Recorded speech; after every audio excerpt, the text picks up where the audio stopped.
Well, I think that going back to Europe, like my company's headquartered in Madrid and do a lot of business in the UK, in Germany, in France. Right now, there's always been, but right now, since the crisis of 2008, there's been a very, very negative tone. But one thing to say for the developing countries, South, I would say, yes, right? In the South, yes, especially in the South. No, but in Germany too, there's this feeling that will the euro fall apart? What should we do? Should we help them? Are we destroying them by helping them? If the Greeks don't reform, should we give them more money? There's an agony of did we come up with this idea of Europe? Should we keep Europe together? And so a lot of people in Europe, North and South, are agonizing. They think they brought the solution too early. Europe wasn't homogeneous enough. In Spain, there's actually close to 50% youth unemployment.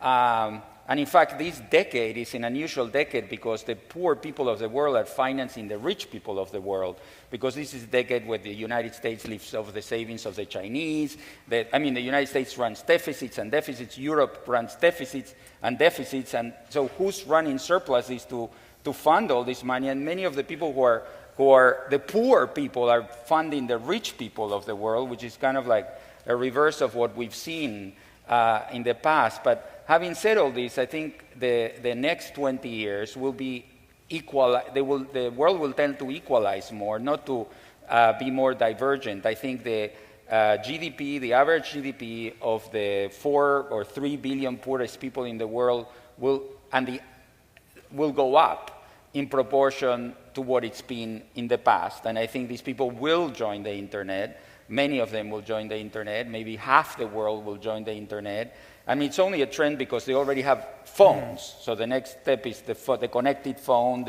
and it is going to happen. But and these are unusual times in the sense that the people who traditionally thought of themselves as rich are having doubts about their position, and the people who traditionally thought themselves as poor are saying, well, we aren't that poor anymore.